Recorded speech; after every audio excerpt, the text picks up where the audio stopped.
That's what you call some bull crap. Because you already know, if anybody else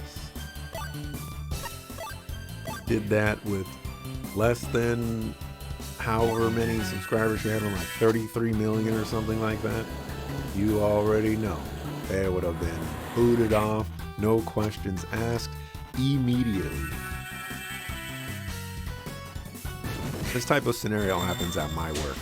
Oh my gosh. This type of scenario happens at my work sometimes too. Because I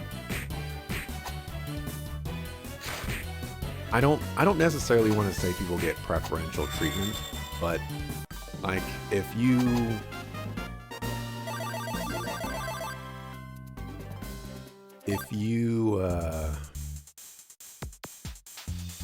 there's a proper way to explain it, and I'm not doing a very good job of it.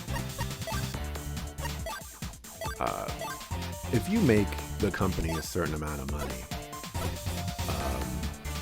the leeway that you're given is certainly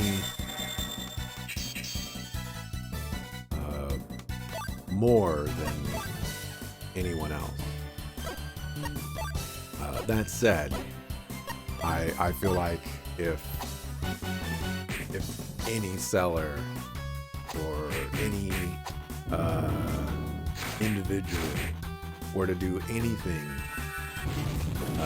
like what that YouTuber did, they would be terminated immediately. At least I would hope so. But you never know.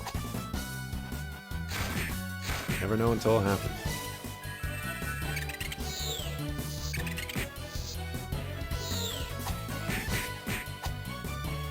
Well, it's an odd time for you to have become a YouTube partner, given the drama that has happened. Well, I mean, that stuff happened like a month ago-ish.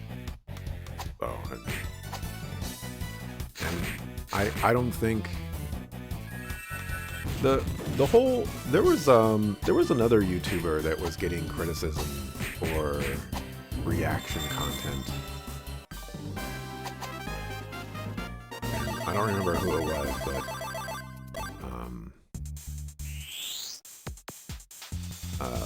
reaction content is a very,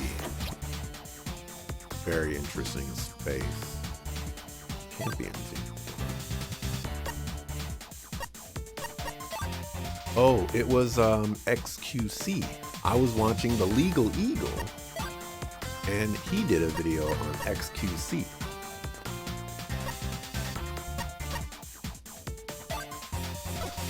And how XQC was receiving criticism for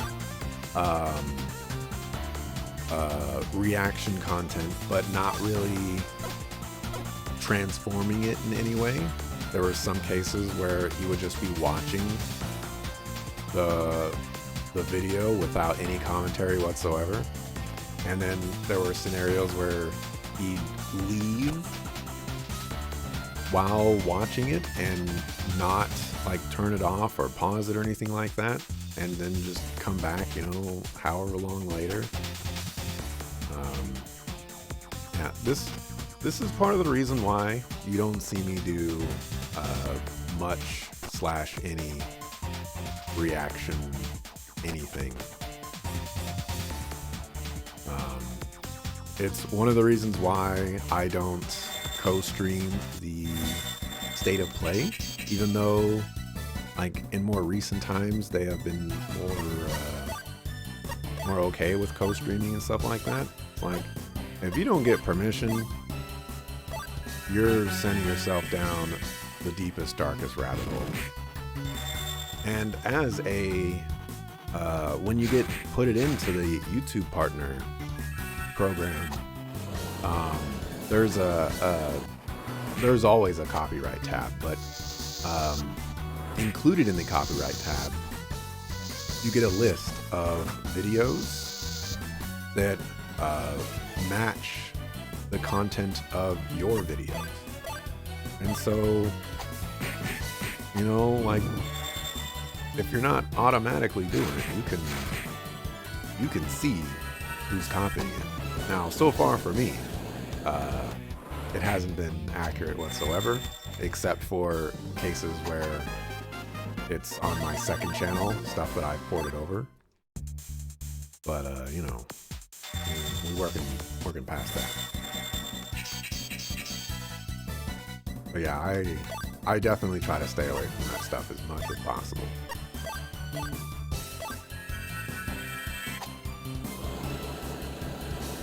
You would love for Jax Films to take her to civil court over the whole thing?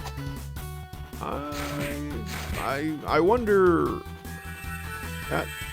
That sounds like a lot of work and effort for something that's probably not going to end up the way that you would like it. Crazy how there are actually a lot of double standards in the content creation field. Oh, I mean, it's everywhere. You know, at my job, I have witnessed the double standards between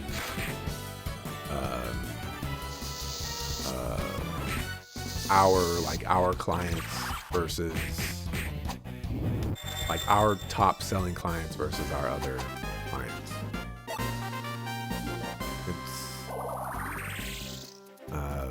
It's just, I guess, how things go. You know, if somebody contributes a lot to your income, you are going to put a lot more emphasis on making sure that that person is happy, I guess.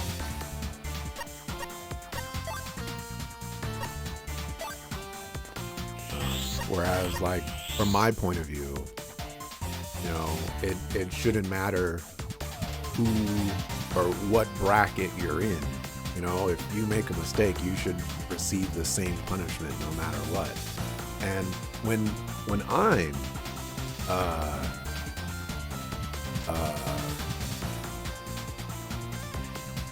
I'm handling issues, you know, I'm always I keep it level all the way through.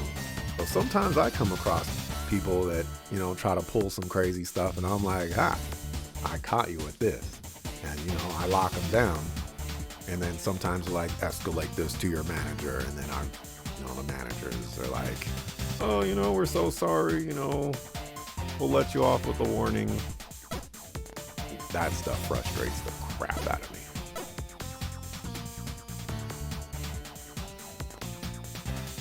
So much.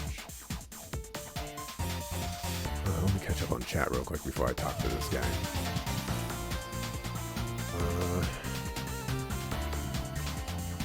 And there are people still calling for her to be banned from the platform because she flat out broke YouTube's TOS with her actions, and they won't kick her, obviously. Yeah. Issue with Sniper Wolf is that her reactions have actually been proven to be scripted. She reads off a script and doesn't actually look at the vids.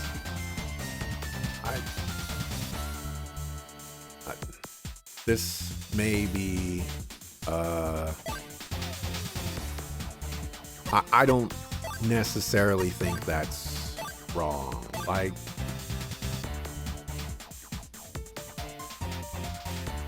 there's a lot of different ways to approach certain avenues and certain things, and in a lot of instances there's not one way to go about it.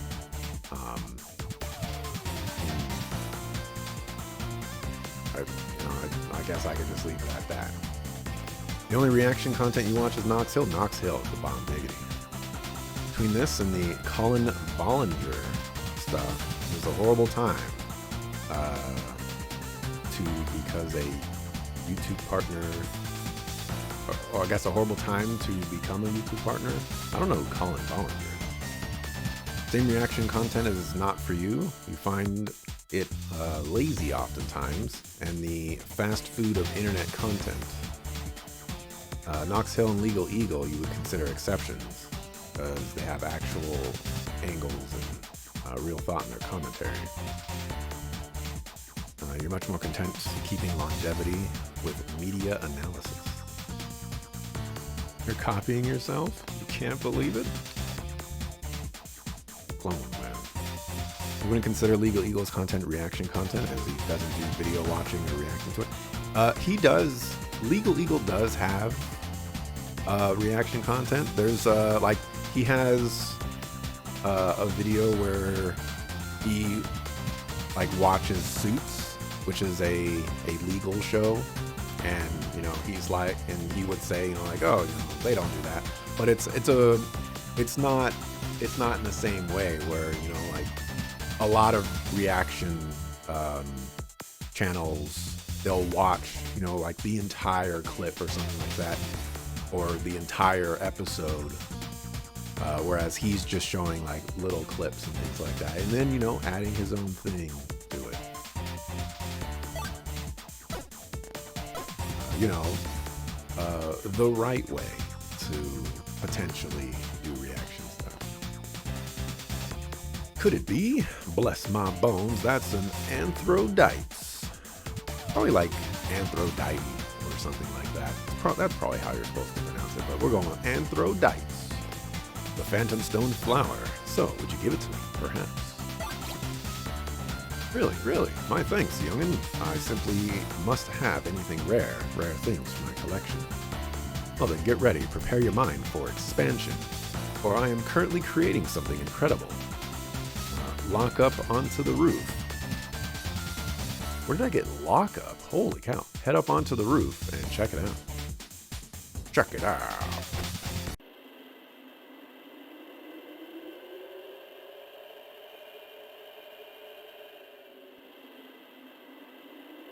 Okay, now I know the old guy is crazy. This heap of junk is never gonna fly.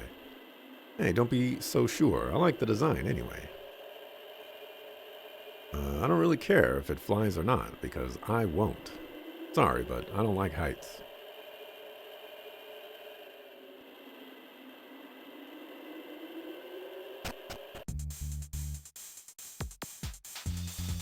There you go. Surprised? Shocked? Amazed? No. Don't strain your vocal cords. I know. You're too surprised to even speak. Same thing happened to me when I had the idea. So where exactly is this thing, or is this going? Of course. Look here. This is called a Leviathan Stone. It's going to be the power source for the airship. Hold on. The stone, a stone that can fly. That's right. You better believe it. But I can tell you're shocked and surprised. This is not an ordinary stone after all. It's a Leviathan stone. That's why. So let's see some flying. Well, you see, the thing is, yes, that is the problem. The crux of this matter. Leviathan stones only work in pairs. You need two of them to tango, as it were, or even rumba. The awesome power to float is created by the resistance between a pair of stones, you see? So where's the other one? Well said, sharp you are. One might be found in Nigri Ocean Lab. That's the place. So you want us to go and get it for you, right? I see, you're smart. That's just what I want. How do you know? Hardly airship science. You got that right. Well then, off you go. Run along the Leviathan Stone from Nigri Ocean Lab. You got that?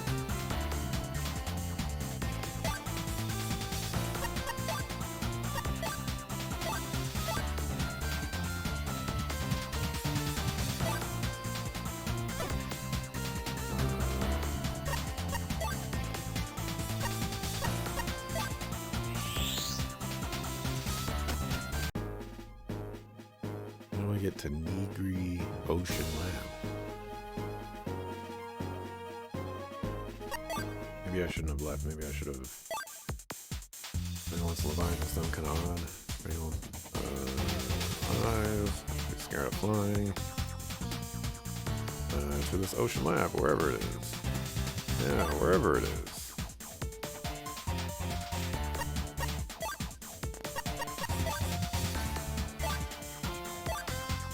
to the title screen real quick and talk to him again before I bounce out of this place.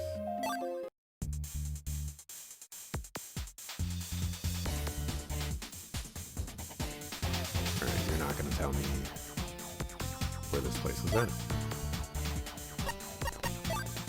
ACE.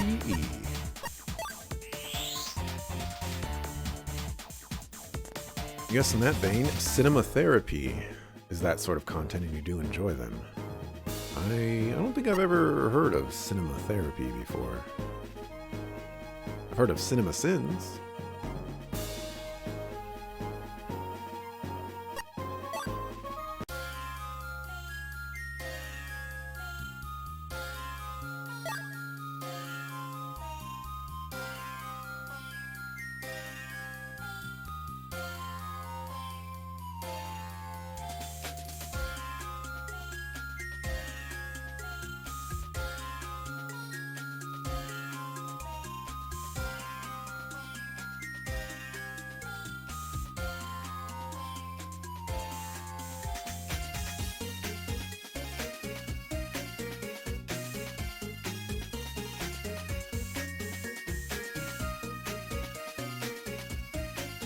Monster chest here. Almost tempted to do it. Almost.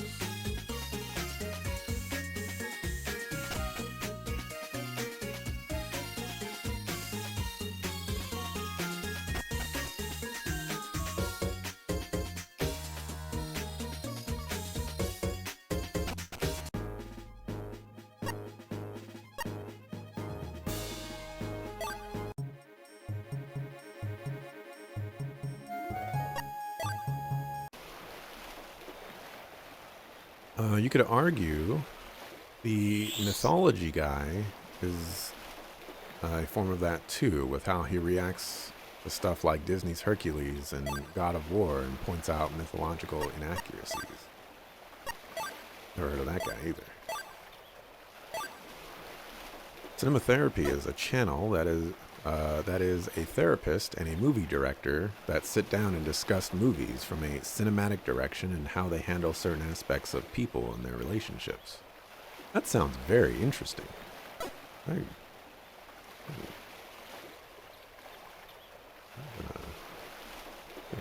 just gonna grab that name and open up my Notepad++.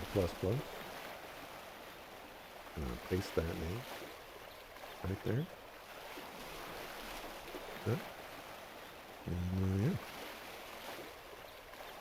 I'm going to check out that YouTube channel. I was recommended a YouTube channel from my boss at work. The person's name is Adam Ragusan. Does like some cooking stuff, and found those videos to be very, very interesting and very informative.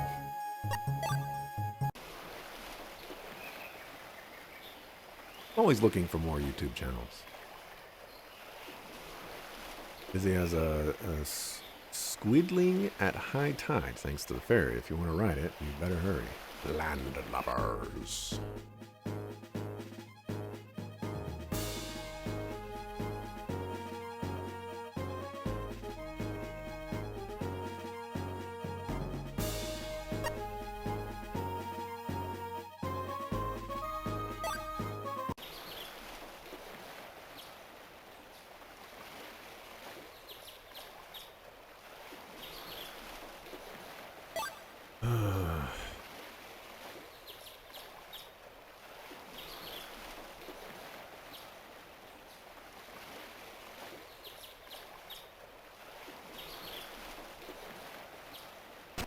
Where could this place be?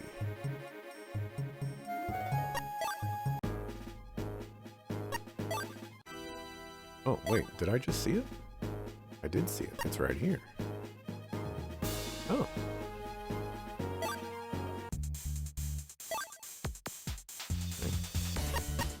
Found it. I was making my way to the king in hopes that, you know, maybe he would know. Oh my god. poison the earth. It does damage.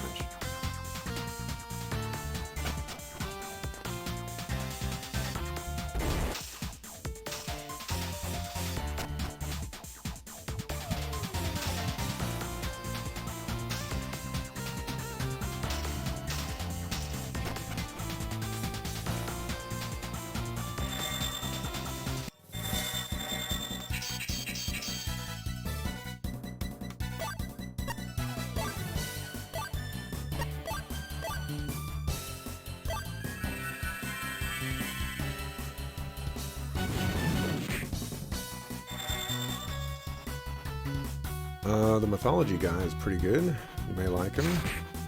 Give me like Legal Eagle. Well, I should I should, I guess, clarify that like I do like Legal Eagle, but I don't watch, like I'm not subscribed to Legal Eagle. I don't watch every single one of Legal Eagle's videos or anything like that. Because, you know, Legal Eagle talks about a lot of things that I have no interest in whatsoever. Yes.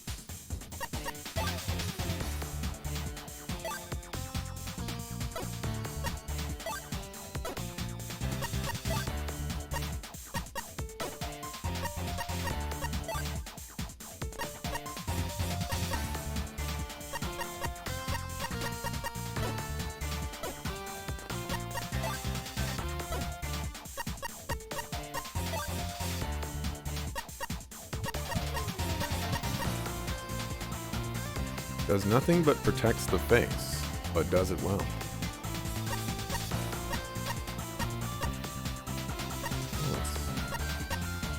That's completely worthless.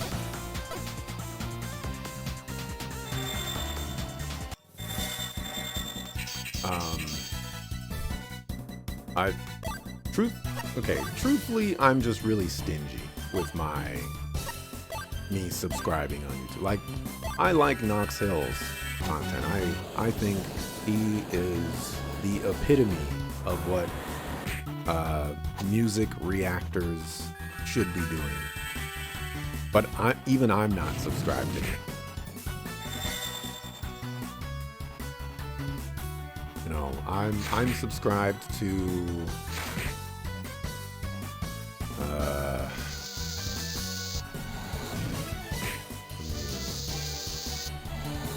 get my list here. And I'm subscribed to Gamers Nexus. I subscribed to them back when I built this, when I was looking to build this computer.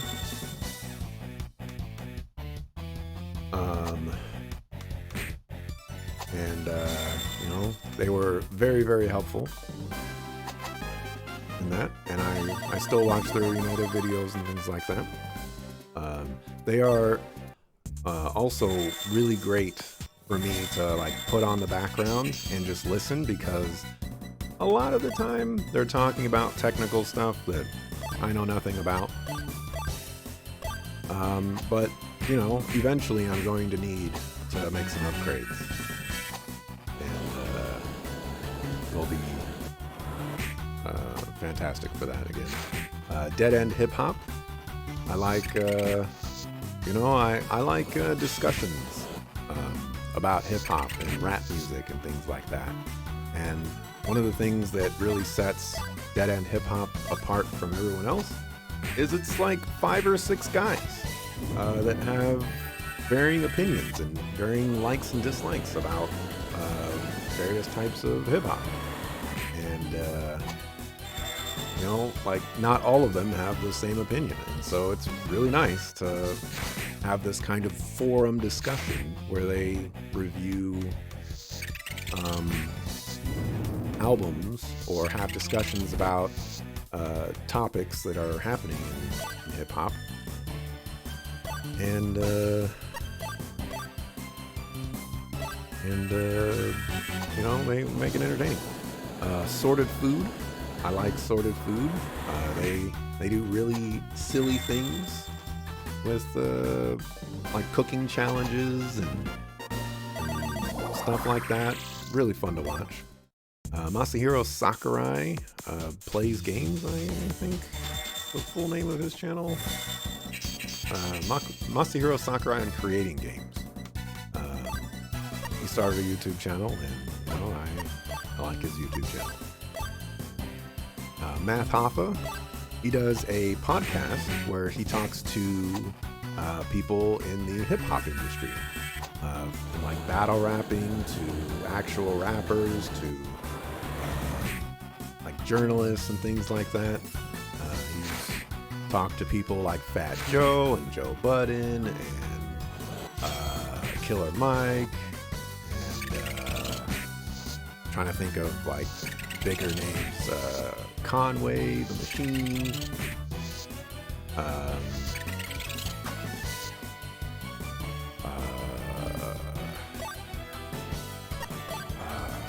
Method Man, a bunch of other people.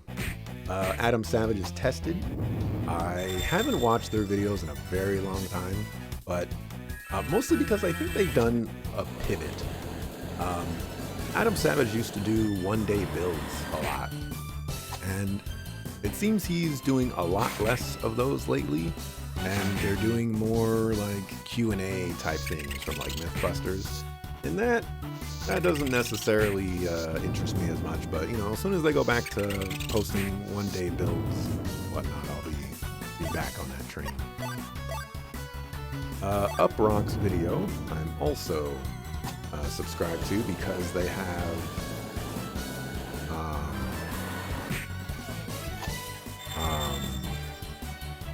a podcast with Talib Kweli, where he basically has like one-on-one conversations effectively with guests from like the hip-hop space and stuff like that.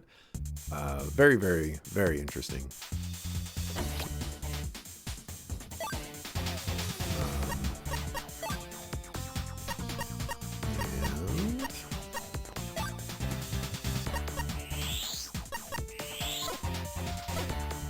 Woo Can Cook. Subscribe to him, another cooking channel.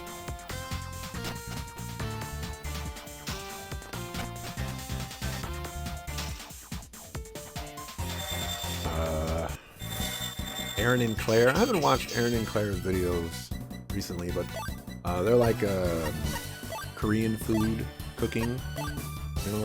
Make it affordable and cheap and stuff like that. And that is all the YouTube channels I am subscribed to. So 9 channels across the entirety of the internet.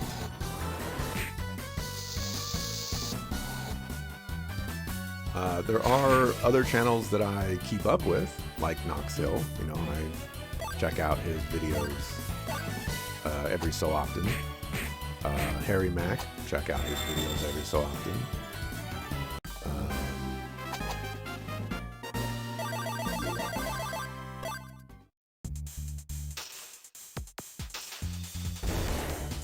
Probably some others that are not coming to mind.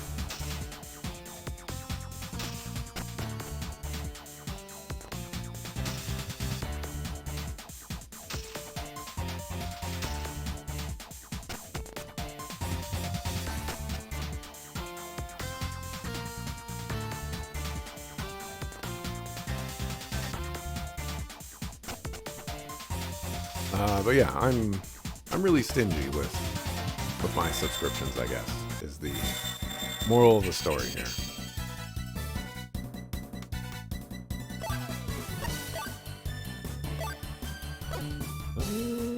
Yeah, we're gonna do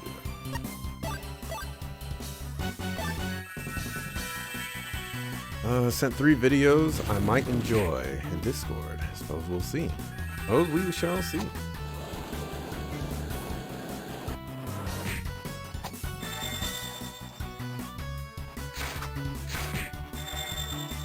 I do enjoy them.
You know,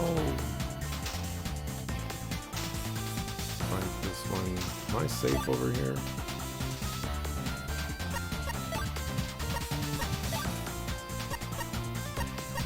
Well, actually, it's probably time to mark, but I guess we can keep going.